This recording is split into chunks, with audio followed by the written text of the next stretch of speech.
Welcome to the breakdown. Cut me some slack before I tie the noose!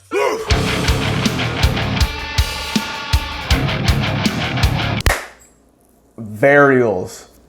In Darkness. Impressive, impressive, impressive. In Darkness is the third album by the Philly, PA band Varials. This is the second record coming from their deal between Varials and Fearless Records, with the production once again coming from Josh Schroeder, whom of which worked with Lorna Shore, King 810, and he's even worked on the debated classic Beneath the Skies in Loving Memory, just to name a few. This record is longer than your average metalcore spin, sitting at 41 minutes in length, 15 tracks. 15 tracks that actually keep the listener engaged and interested. Before this record came out, the band teased us with a EP of sorts titled In Darkness. The EP had 4 cuts from the record, and the EP presented us with a taste of what the band was up to since Pain Again. And let me tell you, the tease was definitely interesting. I saw mostly positive reactions with a few people not feeling it, but when you dive into the influences of the members and this album, we can see exactly why the band is flexing their creativity, challenging the norm of metalcore, and releasing music that other bands haven't released yet. The envelope is truly being pushed. As I said, the music and record as a whole had me listening to each and every piece of the songs. The vocals, instruments, and all of the new metal influences gave the ear something new to pick up onto. Electronic beats, noisy sounds, and the tape rolling through the interludes, all of this is so interesting and refreshing. Almost every song ends with some sort of electronic bit or seamless transition or something minute, which had every song feeling unique and leading the ear into the following song after that. This album experiments and bends between metalcore and nu metal, two genres that other bands have been trying to merge and toy around with, but have not demonstrated commitment. Gideon, Wage War, and Amir, to name a few. Varials, Within Darkness, proves the success of this merger in the chord progressions, patterns, and the addition of electronic elements and unidentifiable noises, all incorporated to the music that rests behind the main ensemble of the quintet. The seamless switching between the usual heavy and destructive Varials style and the dark and impactful nu metal influence, along with the introduction and cooperation of singing and screaming, keeps this record advancing through, feeling original and reinvigorated. Varials seems to wear their influences on their sleeves with this new push of style. Oral Cues gives me taste of primarily Slipknot and Deftones, which seems to make sense. In a 2017 interview of the band, conducted by Bring the Noise, Deftones, Slipknot, and Linkin Park were mentioned several times as the members' influences and establishments into heavy music. Also mentioned in the interview were desired creative collaborations, of which most members mentioned artists outside of their genre, and when considering this album, the most notable would be Chino from Deftones. The references of experimentation didn't end there, as Travis Tabrone even noted that the band would be diving into more weirder music. I wouldn't say that this is any weirder per se, but there is definitely evidence that this album, the style, and the experimentation have all been foreshadowed since 2017's Pain Again. But what about the lyrics? Did the lyrics improve? Are they any different from previously? What can we find and look at within the words of the music? This album is almost conceptual. Oftentimes there is poetic lyricism regarding a duality of you versus me. The first 4 tracks almost build a story of that duality, of which has been saturated in fear and in darkness. But fear of what? My interpretation is this duality is between the protagonist and the God that they do not believe in. A strong argument for this would lie within the breakdown lines for Bleeding. The lyrics cry out, "If I take my own hand and turn it against myself,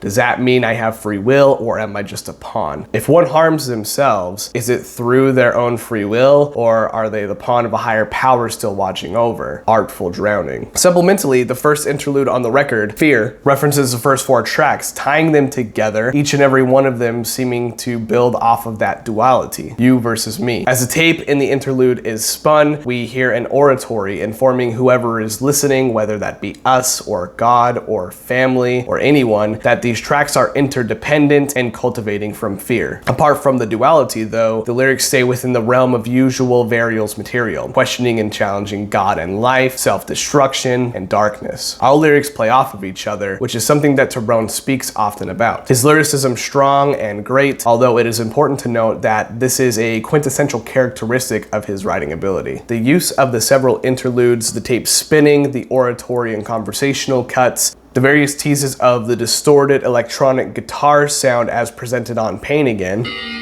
All of this compartmentalizes the album skillfully. The writing and the composition of every single song is meticulous and strategic. The album is not a mashup of bangers. This album is not just thrown and sewn together. And Darkness has been thoroughly thought through, with every transition, every breakdown, every chorus and verse serving a purpose. The band reminds us that there's still Varials in the likes of In Darkness, South of One, and Deathsong, all of which beat hard with the staccato, sharp, and hurtful unison. And to speak of the title track, In Darkness, whether or not they experiment with the new sounds and the new attack of the music, the song is stupid heavy, like literally jaw-dropping. Instances for legato versus staccato songwriting, slow versus fast, loud versus quiet. The album also demonstrates great contrast. Production ability showing off in the likes of Obstacle 3 or Third, the instrumental interlude, Save Room, Deathsong, and Maze. Production is impressive and unique for a metalcore record, utilizing new takes on EQ'd vocals and guitars, flanger guitar, an effect that I've never heard in a pleasant setting, recording tracks panning left to right or almost in 360 degrees around the listener. Deathsong sounding like the track is clipping and over encumbered with sound, and maybe even the true death of Varials songs with close hi-hat breakdowns, which fits the entire narrative of that track. Deathsong being the only song with a breakdown in this style to boot. What I do find bold is the addition of Save Room to the album. A very standalone track that, based on the way the song was titled, I was guessing another vocal take or an interlude. But this is an instrumental interlude. It's barely noticeable to the nature and the characteristics of this band. The instrument is nice and it's fun to listen to, the second half sounding almost like Cloud Kicker or Earth Mover. An instrumental metal/gent piece, very progressive, that I could only assume that upon showing the typical Varials fan this track without a prior run through, they would be stumped as who the artist truly was. And lastly, Maze. It's the culmination of In Darkness, the final expression of Varials 2019. And after the proven experimentation between nu metal and metalcore, this track closes the entire album out with a final roll of the tape deck, landing on some pretty jazz chord progressions with the chord bearing the same effects of the guitar in Pain Again. Then the chords fade to nothing and the album is over. All greatness considered, there are a few minor gripes I have with this record, all mainly involving the vocals. Something I couldn't listen past was the quality of the vocals. Travis Tabrone has an impressive scream. His ability is gruesome, brutal, immensely heavy. He has proven to be scary with his voice, but In Darkness presented a painful and strained scream. The vocals sounded painful and dirty, but not in a good way. This and the vocals being significantly more quiet than the rest of the ensemble had me listening to the instruments more. Tabrone sounds buried underneath everything else that is great about this album, which I don't understand because in the previous two albums, he's definitely in the forefront with a more solid and polished scream. Maybe this is due to straining his voice or damaging his throat, which I definitely hope is not the case, but regardless, this record is definitely not bad. The opposite, even.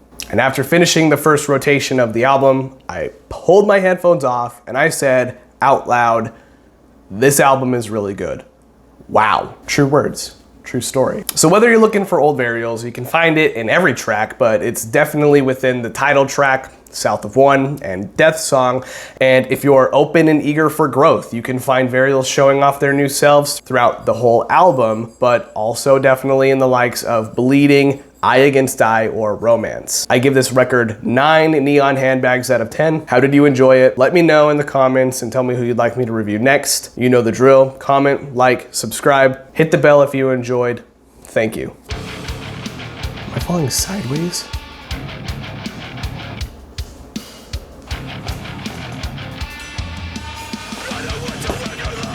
I don't think so.